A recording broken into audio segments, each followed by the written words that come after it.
Dólar atinge nova mínima dos últimos 2 meses. Preço pago ao produtor cai 20%. E as cotações de hoje para o milho, a soja, o trigo e o café? O Mercado do Campo desta quinta-feira, 20 de julho, está no ar.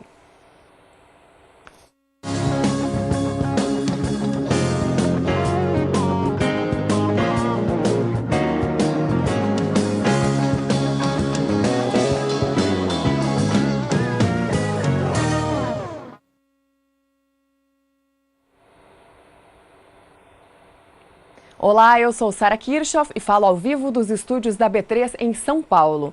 E o Brasil passou o dia apreensivo na expectativa do aumento dos tributos do PIS e COFINS sobre o diesel e a gasolina. Essa seria uma saída do governo federal para cumprir a meta do déficit do ano de 139 bilhões de reais. O rombo nas contas do governo federal passa dos 10 bilhões de reais. Esse assunto havia sido discutido ontem entre o presidente Michel Temer e o ministro da Fazenda, Henrique Meirelles. O decreto foi assinado na tarde de hoje e a espera do anúncio oficial desse aumento deve acontecer amanhã. Espera-se que aconteça amanhã, então, o anúncio oficial. E é claro que essa notícia mexeu também com o câmbio e, mais uma vez, pelo 5º dia consecutivo, o dólar registrou uma queda. E essa queda significa uma nova mínima. A gente mostrou anteontem uma mínima dos últimos 2 meses de R$ 3,15, ontem de R$ 3,14 e hoje, então, o dólar registrou uma nova mínima. Vamos ver, então, como que fechou a moeda americana nesta quinta-feira diante dessas notícias. Queda, então, portanto, de 0,69%, dólar cotado a R$ 3,12 mais 80. Enquanto isso, o índice Bovespa, que mede as negociações das principais empresas brasileiras, registrou também uma queda de 0,37% a 64.938 pontos. Esse índice também representa, então, a renovação da mínima do Ibovespa. E com 56% dos votos e concorrendo contra um candidato de Mali, o brasileiro Guilherme da Costa, servidor do Ministério da Agricultura, é eleito o novo presidente da Codex Alimentários, instituição ligada à ONU e também à OMS. Mais informações com Camila Xavier, de Brasília. Com 56% de votos a favor e concorrendo com o candidato da República do Mali, o brasileiro Guilherme Costa, servidor do Ministério da Agricultura, foi eleito o novo presidente do Codex Alimentários. Guilherme Costa, que atualmente ocupava a vice-presidência do Codex, é médico veterinário e servidor do MAPA desde 1981, lotado na Secretaria de Relações Internacionais do Agronegócio. Entre os compromissos assumidos por ele estão a liderança transparente, a fim de conectar as diferentes realidades, unir os países membros e respeitar a diversidade, melhorando assim a capacidade de participação. O Codex Alimentários é uma entidade vinculada à ONU, a Organização das Nações Unidas para Agricultura e Alimentação e a Organização Mundial de Saúde, que trata de padrões, diretrizes e recomendações para a segurança, qualidade e comércio leal de alimentos de 188 países membros. Camila Xavier, para o SBA.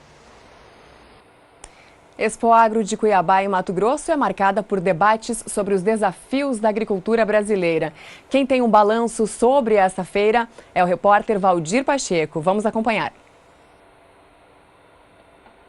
A capital Cuiabá comemorou mais de meio século de exposição à agropecuária. Como sempre, com muita festa de rodeios e shows artísticos nacionais. Durante a Expoagro, uma série de painéis e palestras com assuntos relacionados ao agronegócio, com o intuito de aprofundar o conhecimento sobre temas pertinentes ao dia a dia no campo, no estado que detém o maior rebanho bovino de corte do país e é o maior produtor de commodities agrícolas. Eram 23 propriedades. Foram 4 dias onde os participantes tiveram a oportunidade de discutir, ouvir e trocar ideias com grandes especialistas do setor, que apresentaram resultados de pesquisas recentes e de interesse de produtores rurais, técnicos, acadêmicos e pessoas ligadas ao agronegócio. Na sessão solene de abertura, entre outras autoridades, estava presente o ministro da Agricultura, Blairo Maggi. que falou de um conjunto de ações que precisam ser praticadas para recuperar a imagem do setor produtivo da carne. O Brasil, nos últimos 20 anos, conquistou um mercado mundial de alimentos, especialmente de proteínas, que é um mercado muito mais complicado de lidar. E com essa operação carne fraca que aconteceu, o Brasil perdeu credibilidade, perdeu o espaço que ele tinha lá fora. E agora nós estamos sofrendo com isso, quer dizer, temos uma redução das nossas exportações, diminuição nos preços das nossas mercadorias e precisamos recuperar isso. E isso só vai ser recuperado agora na demonstração de muito mais trabalho, de reorganização dos nossos setores, por parte dos produtores, por parte dos exportadores, por parte do governo. A Semana do Conhecimento faz parte da 50ª Expo Agro. Nessa abertura, as maiores autoridades do Brasil na discussão desses problemas. O presidente da Acrimate, a Associação dos Criadores de Mato Grosso, falou dos gargalos que impedem o desenvolvimento do estado. Foi visto aqui que tem muito se a fazer, tem muito se a desburocratizar e assim, as principais carências, né?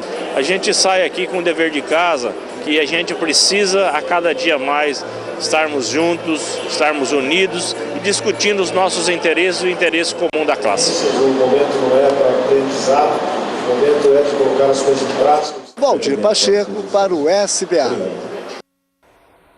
Mais uma vez, Mercado do Campo vai até Brasília, dessa vez para trazer informações sobre os resultados da reunião entre o ministro da Agricultura, Blairo Maggi, e o secretário da Agricultura dos Estados Unidos, para saber sobre a retomada das exportações da carne bovina in natura para o país norte-americano. Camila Xavier. Uma das informações que o ministro deu aos norte-americanos já virou lei. Foi a contratação de 300 novos fiscais agropecuários através de uma portaria publicada no Diário Oficial da União como medida emergencial. Mesmo assim, os fiscais do MAPA ameaçam com uma greve semana que vem para forçar o governo a contratar novos fiscais por meio de concurso público. Esses assuntos foram tratados pelo ministro Blairo Maggi com a equipe técnica. Segundo nota divulgada pela comunicação do Ministério da Agricultura, a expectativa mais importante com relação à viagem aos Estados Unidos é de que a exportação da carne in natura para o país volte em 30 ou 60 dias. Técnicos do Ministério ainda continuam nos Estados Unidos. O Mercado do Campo faz o primeiro intervalo e daqui a pouquinho a gente volta com as cotações do café.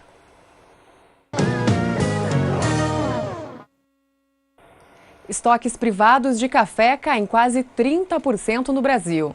Esse é o comentário de Antônio Resch no programa de hoje. A Companhia Nacional de Abastecimento, a conhecida CONAB, divulgou o número dos estoques brasileiros de café da última safra. Essa nova 2017-18 está sendo colhida, não é?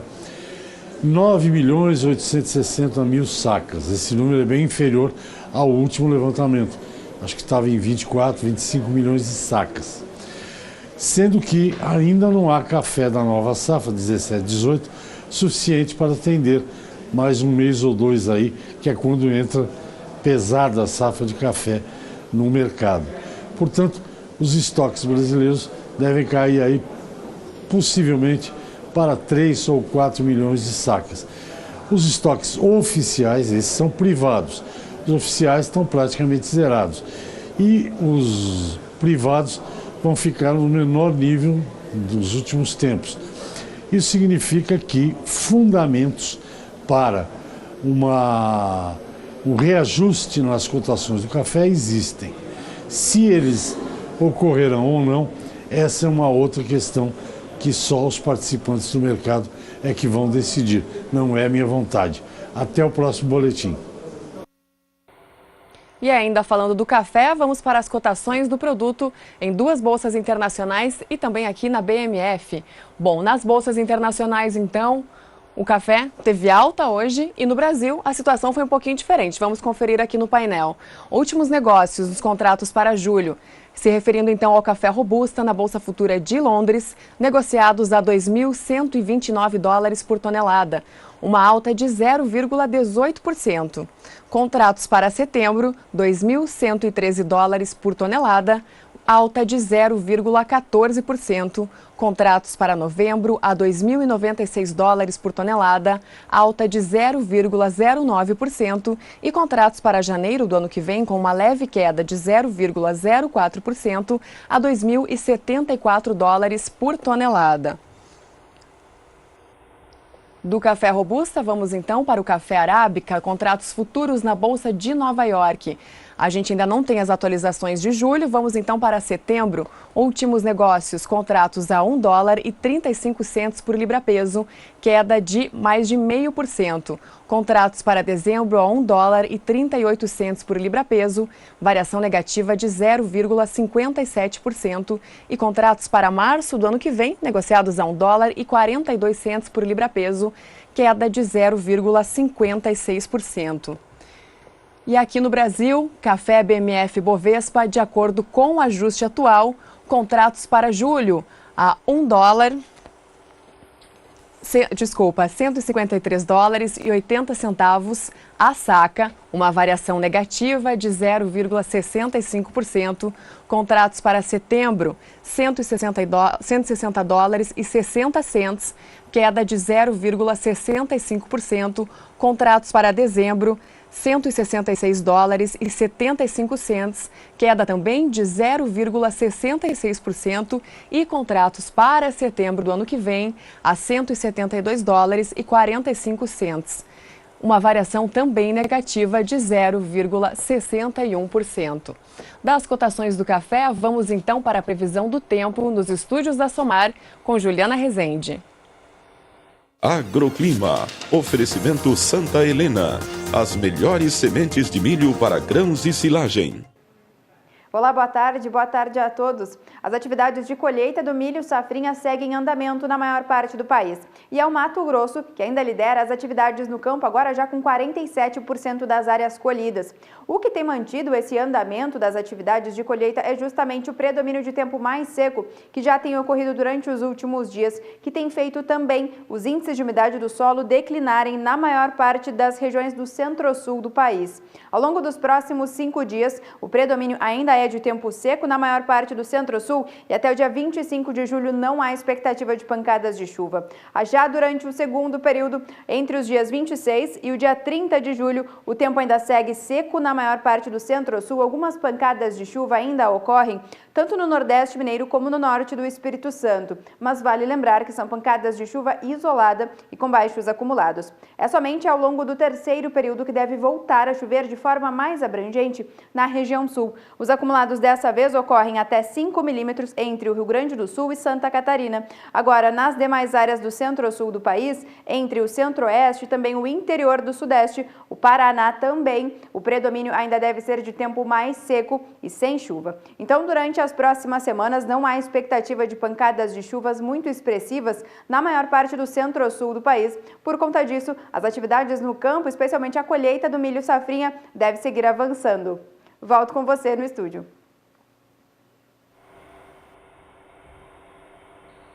Obrigada, Juliana. E esse frio todo que provocou geada em diversas cidades do país está começando a preocupar os produtores de trigo. No Paraná, de acordo com o Departamento de Economia Rural do Estado, já estão sendo previstas perdas nas lavouras em decorrência, então, dos 2 dias seguidos de geada. Vamos ao painel, então, ver o trigo de acordo com o CPEA. Trigo indicador CPEA para o Paraná, com isso, tem uma alta, fechando em R$ 667,49 por tonelada. No acumulado do mês, a alta é de 3,69%. Já no Rio Grande do Sul, essa alta da semana, essa alta do mês é ainda maior e passa dos 8%. Aqui no telão, então, indicador CPEA para o trigo no Rio Grande do Sul mostra uma média de R$ 648,55 por tonelada o trigo no Rio Grande do Sul. No dia 13, ele era negociado a R$ 625,16 a saca. Portanto, uma alta, então, tanto no trigo do Paraná quanto o trigo no Rio Grande do Sul. Já o trigo futuro, os contratos futuros, na Bolsa de Chicago, últimos negócios negociados para setembro a $5,05 por bushel, uma alta também de 0,79%. Contratos para dezembro, últimos negócios, $5,29 por bushel, variação positiva de 0,71%. Contratos para março do ano que vem, a $5,49 por bushel, uma alta de 0,73%. E contratos para maio do ano que vem, $5,60 por bushel, variação positiva de 0,53%. Trigo, portanto, em alta no Rio Grande do Sul, no Paraná e também em Chicago. Uma comitiva participa do segundo intercâmbio promovido pela Confederação da Agricultura e Pecuária do Brasil, a CNA. Dessa vez, o estado escolhido foi o Mato Grosso do Sul. Vamos conferir na reportagem. A primeira edição foi no Vale do São Francisco, eram frutas, o interesse principal, né? Então nós fizemos um estudo de mercado para ver os principais importadores e onde havia potencial de aumentar. E aqui é exatamente o mesmo processo, a gente fez um estudo de potencial de mercado, de interesse e fizemos o convite então a esses países para virem e tivemos 7 representantes que vieram aqui, né, participar do programa. A grande importância é que a gente está mostrando aquilo que a gente tem de melhor no Brasil, né, que é a nossa produção agropecuária, então acho que a gente tem que ter orgulho e tem que conseguir mostrar isso para toda essa comitiva estrangeira que vem, que nem sempre conhece, né, essa realidade. Além das reuniões em Campo Grande, estão previstas visitas técnicas nos municípios de Miranda e Sidrolândia. E que vão conhecer propriedades rurais, então vão conhecer o sistema de produção de pecuária de corte, o sistema de produção de grãos, vão ver também como que se dão as regras de sustentabilidade no Brasil.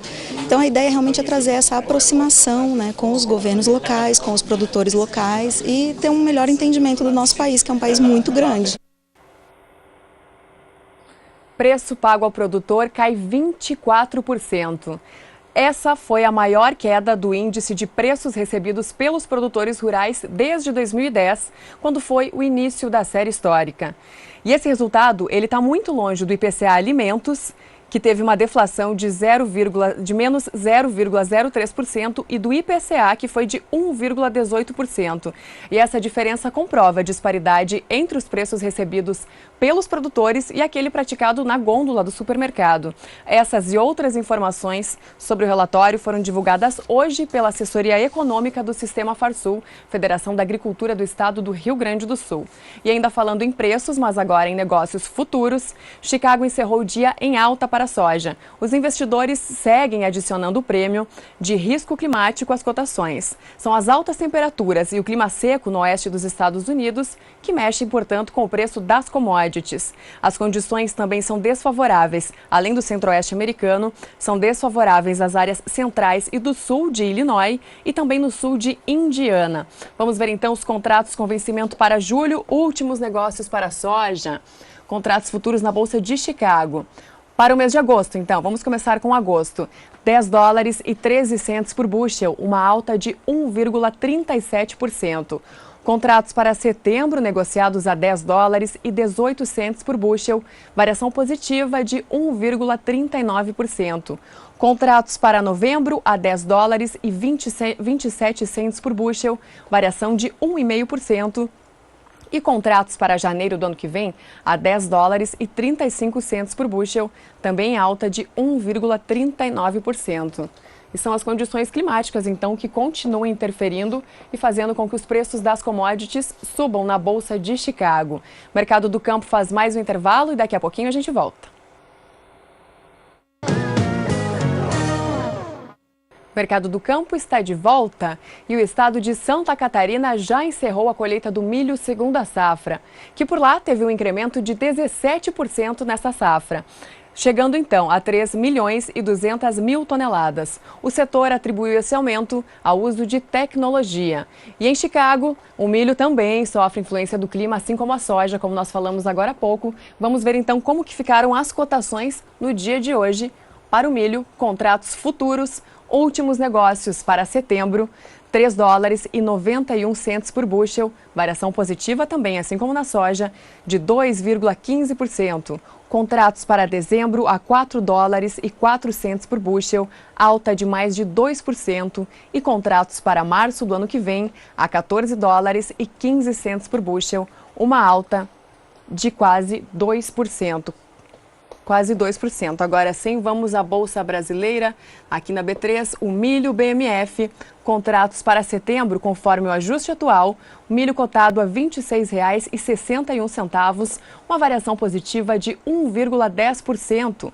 Contratos para novembro foram 810 contratos negociados, hein? Contratos para novembro a R$ 28,66, alta de 1,09%. E contratos para janeiro do ano que vem, R$ 29,04, conforme o ajuste atual, uma variação positiva de 1,11%. A gente falou agora há pouco dos efeitos da geada no trigo, que está prevendo aí alguns prejuízos na lavoura, mas no milho isso não deve acontecer, que já está na etapa final aí da colheita do milho segunda safra. Mais uma vez, a gente traz informações do tempo dos estúdios da Somar, com ela, Juliana Rezende.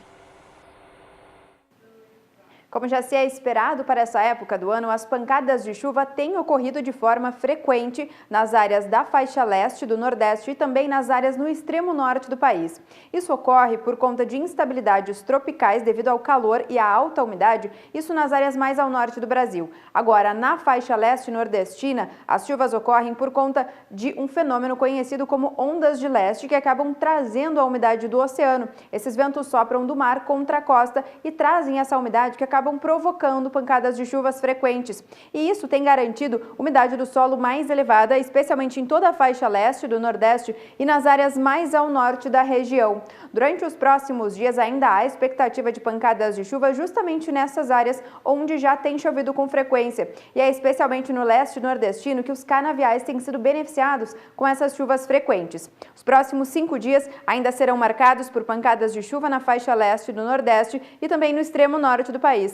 Acumulados de até 30 milímetros é que pode ocorrer nessas regiões. Agora, tanto no interior do Nordeste e também nas áreas mais ao sul da região norte, ainda não há expectativa de pancadas de chuva e o tempo segue mais seco.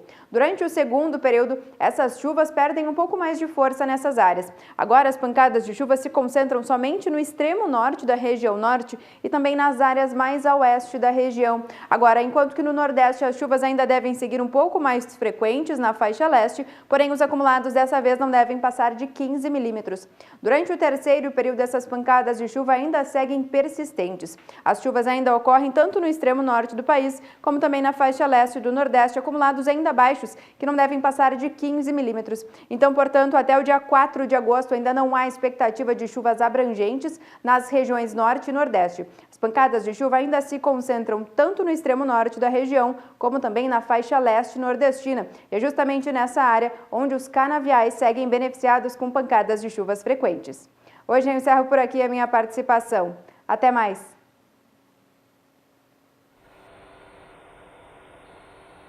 Até mais, Juliana.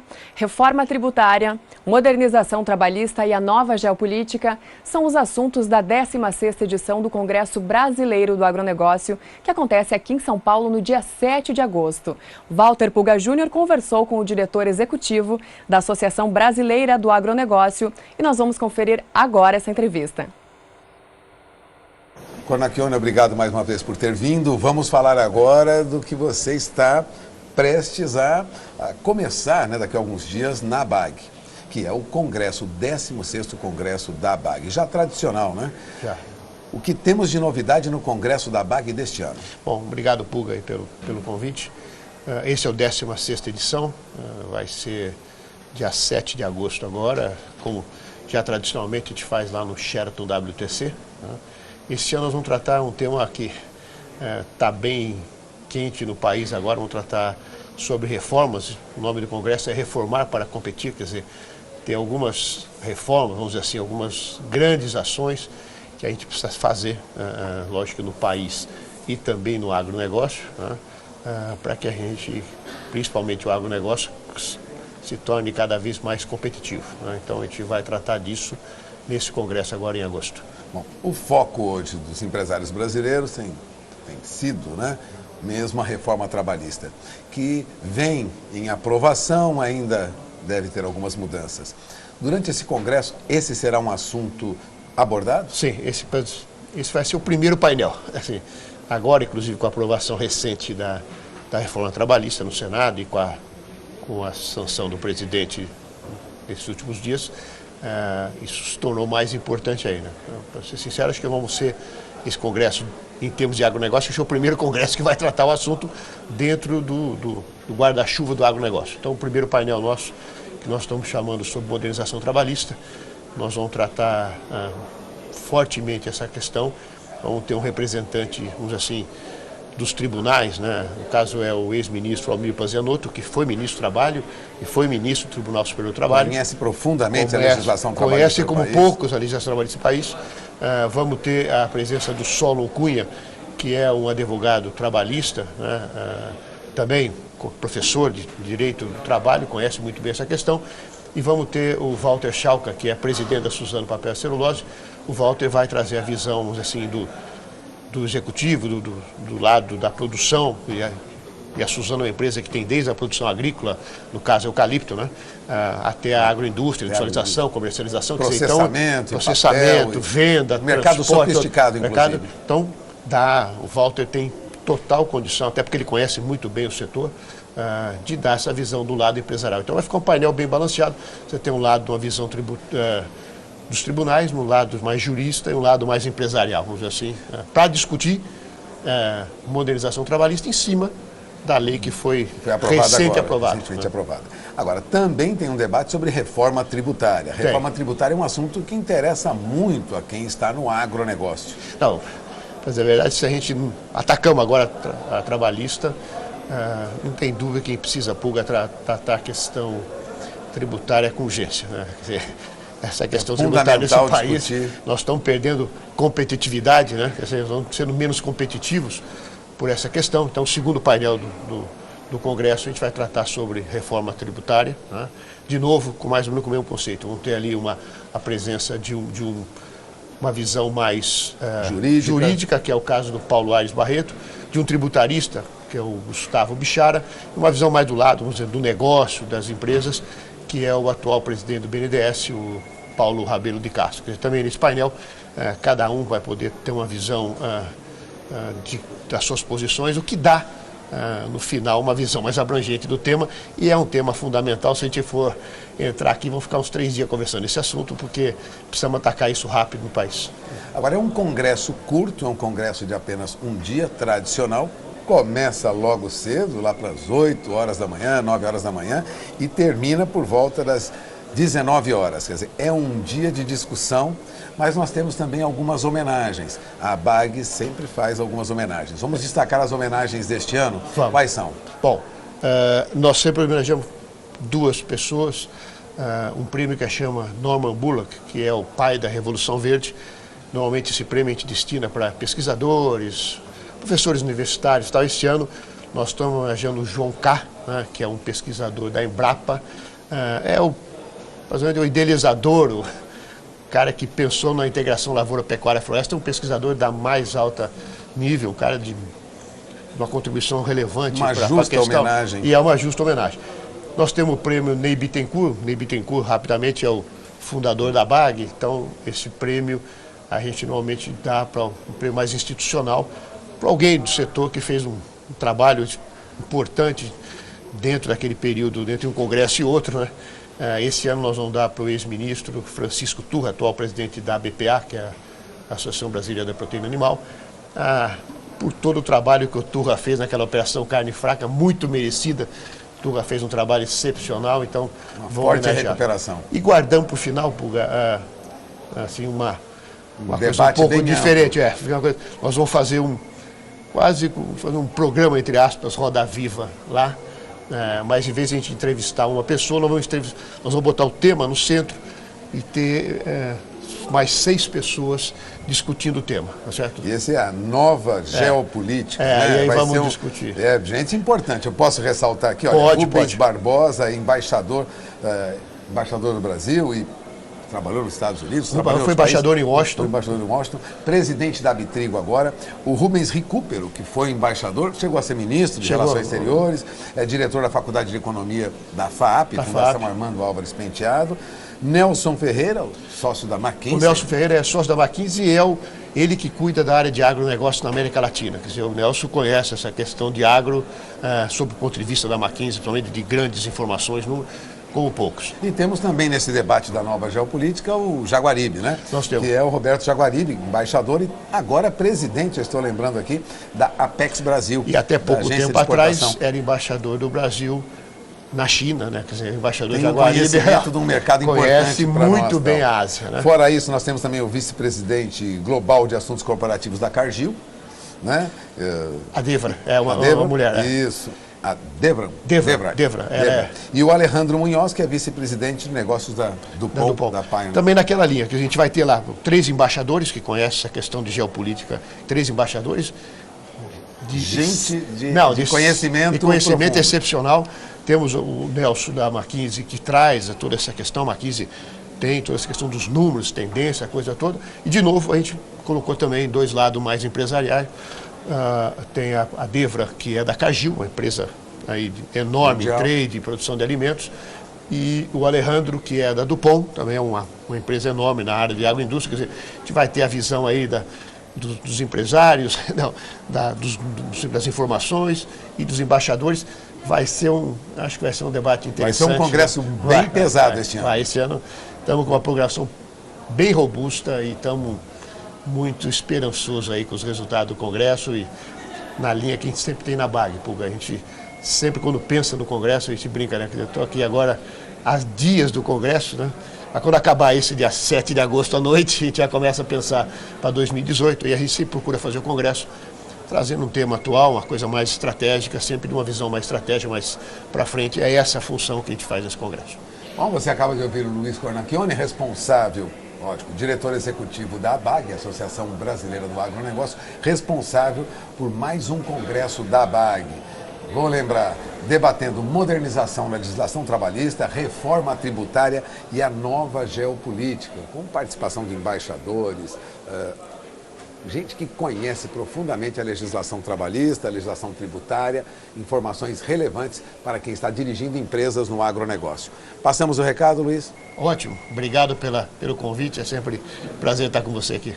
Agradeço mais uma vez a presença do Luiz Cornacchione aqui conosco. Vamos encerrando essa entrevista, voltamos ao programa. Tá certo, Pulga. Lembrando então que o congresso está marcado para o dia 7 de agosto aqui em São Paulo. E antes de encerrar o programa de hoje, eu gostaria só de fazer uma correção aqui num dado que eu passei agora há pouco. Do milho na Bolsa Futura de Chicago. Contratos para março do ano que vem, negociados a $4,15 por bushel, não a 14, evidentemente, como eu falei anteriormente. Enfatizando então, $4,15 por bushel, uma alta de 1,96%. O mercado de hoje fica por aqui, nós voltamos amanhã às 5h35 da tarde, horário de Brasília. Eu espero por você. Até lá.